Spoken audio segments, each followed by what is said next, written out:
All over the news, you're hearing it. Israel's so-called failure in the recent attempts to take out Hamas leaders in Qatar. And at first glance, it seems almost stupid strategically. How could Israel even dare to bomb on Qatari soil, the land of the king hosts, the supposed neutral negotiators?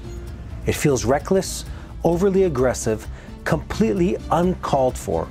The operation didn't succeed, and now the whole Middle East is up in arms against Israel. But here's what I know. Israel doesn't move without a plan. Nothing is random. Every step is weighed. Every variable is considered. So the real question isn't just did it work or not. The real question is what message was Israel sending, and how does this play out in the long run? Today we're going deep into exactly that. Why Israel was prepared to take the risk of striking Hamas terrorists on the soil of the very mediators, and what it tells us about the bigger strategy at play.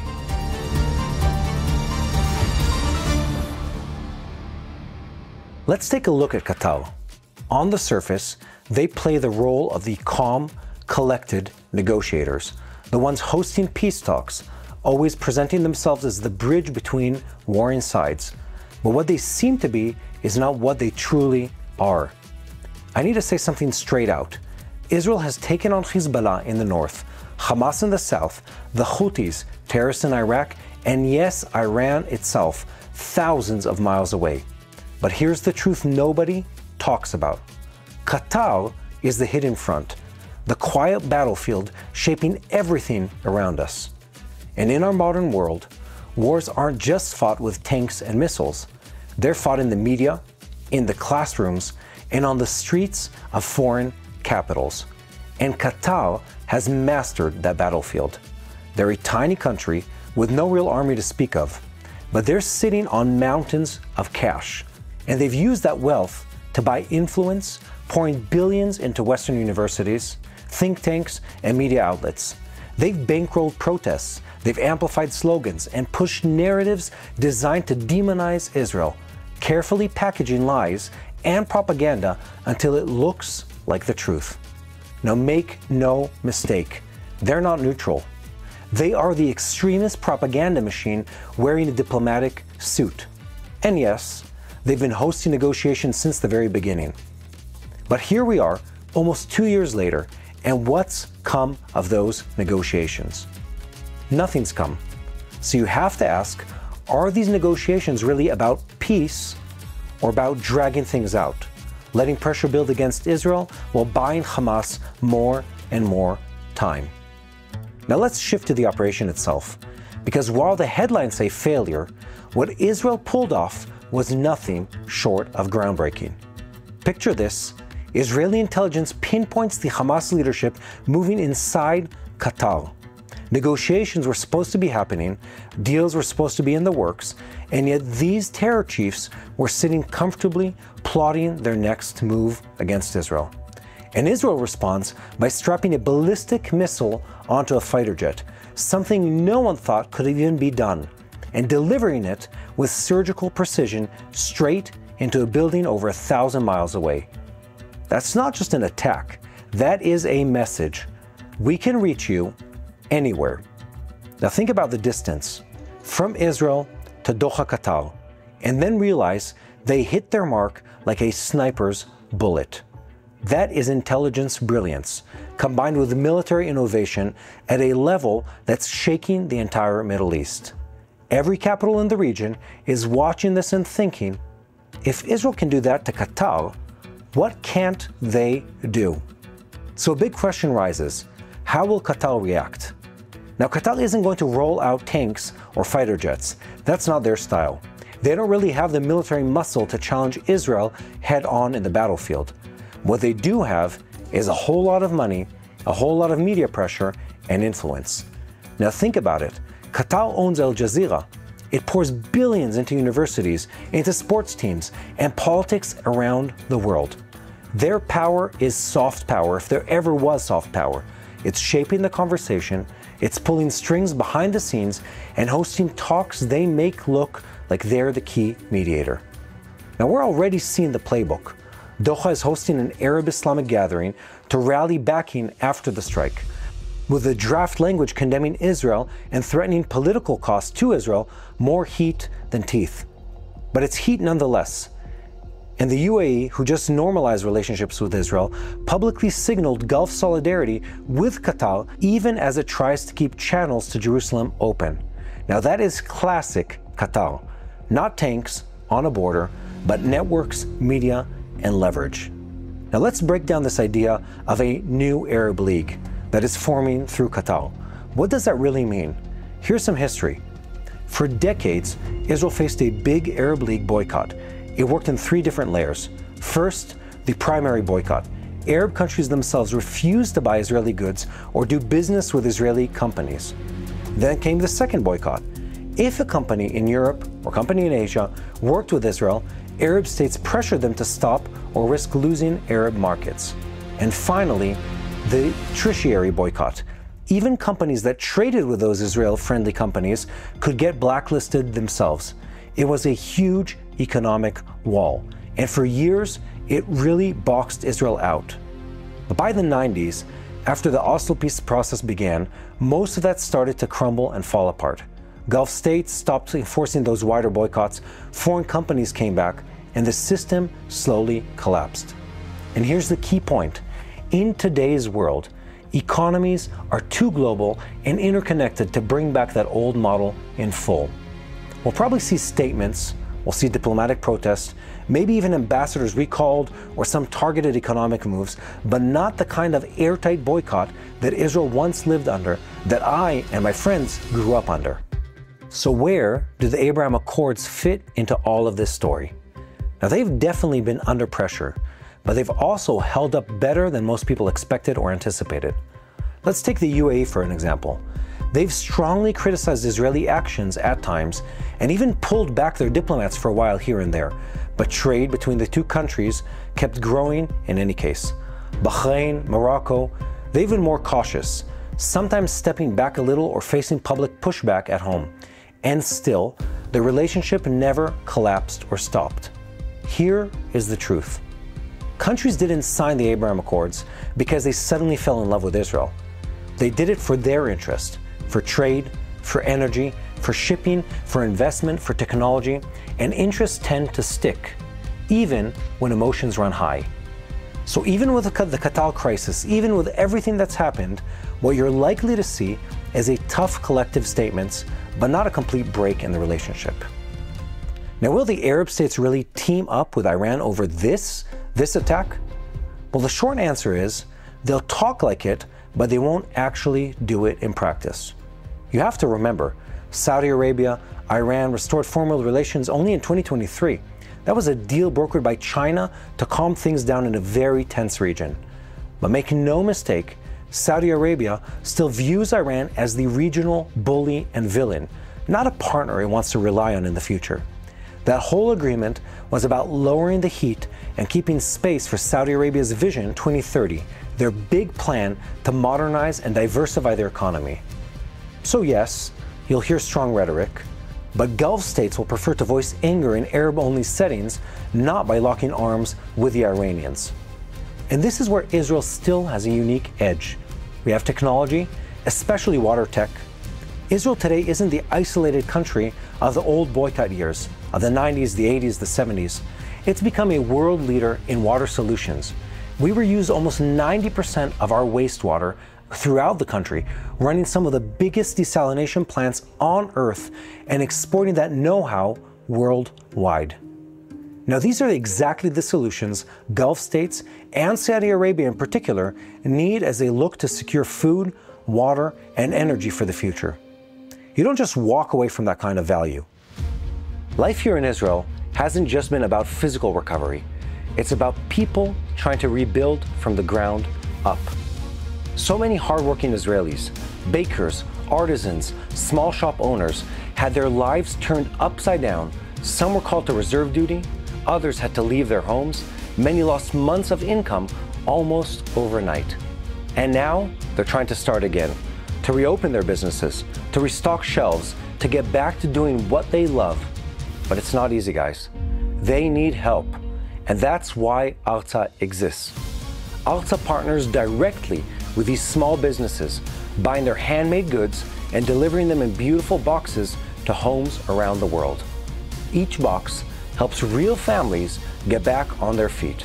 It puts money in the hands of those working hard to recover with dignity, not charity. Now, if you want to be part of that effort, go to www.artsabox.com/TBNIL and use the code TBNIL to get 10% off your next subscription. Again, that's Artzabox, ARTZABOX.com/TBNIL. One box, one family, one step closer to rebuilding Israel. So here's the bottom line for this so-called New Arab League moment. Expect louder voices, stronger statements, and maybe even some symbolic economic gestures. But the same countries that are trying to build a modern Middle East with new ports, power grid, data networks, and water security, well, they aren't about to throw away years of progress and suddenly embrace the Iranians. Interests will keep them tethered, connected, even in the moments of anger. And one more thing before we move on. Israel isn't Iran. Israel isn't trying to export a revolution or run militias across the region. Israel is clear about one single goal in this war. Hamas has to go away. And that goal, and how Israel pursues it, is what keeps reshaping every diplomatic conversation in the Middle East. Make no mistake, guys, Gaza is a terror state, and Qatar has been the master of covering it up. For years, their media machine, especially Al Jazeera, has hammered one message into the world: Zionism equals genocide. It's a lie, but it's been repeated so often that it shaped global opinions. And if you look back, you can trace the timeline. In the 90s and early 2000s, it was subtle, framing Israel as the aggressor in every clash. By the time of the 2008 and 2014 Gaza wars, the narrative had hardened. Israel bombs, Palestinians suffer. And after October the 7th, the campaign went full throttle. Every image, every headline, carefully packaged to paint Israel as a villain and erase the fact that Hamas started this war with a civilian mass murder so brutal it shocked the entire world. Now, the truth is simple. Gaza is the biggest extremist pawn in modern history. It is built, armed, and fueled to try to bring Israel down, both from within its borders and in the eyes of the world. And the sickest, most twisted part is that the ordinary people of Gaza have been used and abused in this scheme. Human shields in a propaganda war they never chose. They've been held captive in a reality they can't break free from, no different from the oppressed and persecuted masses across extremist Islamic nations. So let's get real. Qatar has given Hamas leaders a home. Khaled Mashal and Musa Abu Marzouk have lived in Doha for years, and Khalil al-Khaya also found refuge there. Even Ismail Haniyeh, before his assassination in Tehran in 2024, was based out of Qatar. And while Gaza burns, they sip coffee in Qatar's hotels and plot the next war. So now that the picture is clear, Israel just ripped the mask off the Qataris. The strike in Qatar was a way of saying, we see the game and we're done playing it. Israel intends to neutralize Hamas in its own way, to go in, to take over, and actually free Gaza and its people from Hamas's tyranny. And here's another truth. Hamas leaders aren't only in Gaza and Qatar. They're living in luxury across this region, Europe included. And for Israel, there is no middle ground here. If you give shelter to terrorists, you're siding with them. Aligning with terrorism means you support it, and that's not just something Israel or the Jewish people will ever accept. So let's turn our attention to Europe. You've probably seen posts saying the Prince of Qatar owns more land than the King of England. I've seen multiple of them myself. And now, that's not 100% accurate, but let's be clear, Qatar's footprint in the UK is massive. We're talking about over 100 billion invested.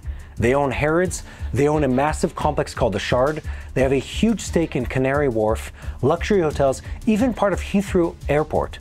So whether or not they literally own more than the king, the point is their money is everywhere. And money means influence. What about the churches? In the past decades, around 3,500 churches have shut their doors across the UK. Many were bought up and turned into mosques. The symbolism here is powerful. Historic Christian landmarks repurposed.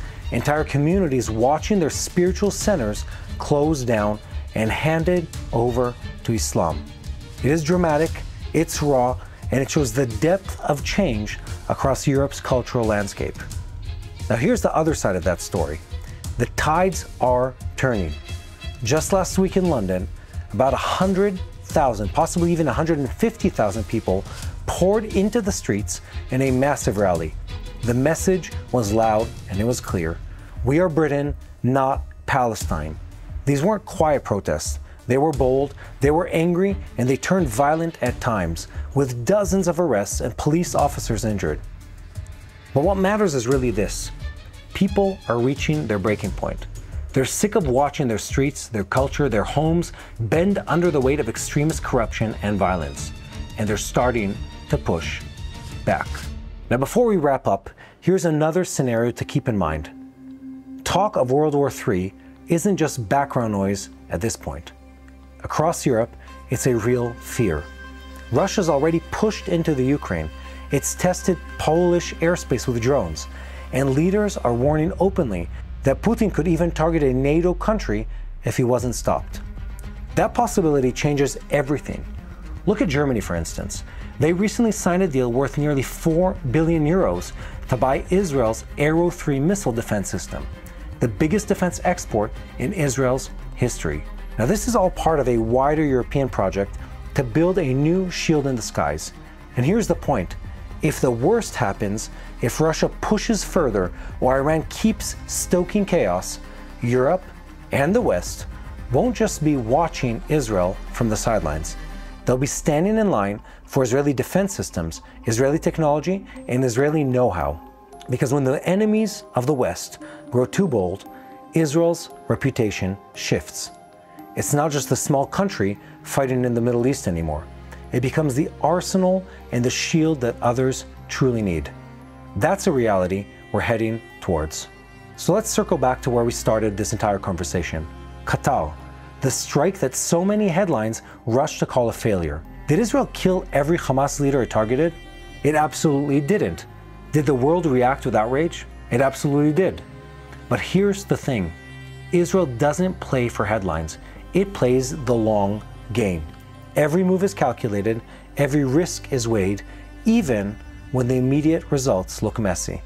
The deeper strategy is already in motion, and by striking in Doha, Israel wasn't just chasing men, it was sending a message to the entire region. We see you, we know where you hide them, and we're not afraid to act, even on the soil of your so-called mediators, the Qataris. The West may frame it as reckless, the Arab world may rage, but Israel is looking years into the future, to a Middle East without Hamas, to a region where terror groups have no safe harbor, and to a world where when the next global storm comes, Europe and the US line up not to lecture Israel, but to depend on it. And that is the bigger picture. That's the strategy behind the noise, and it's why what looks like failure today may prove down the line to have been the opening move of something much, much larger.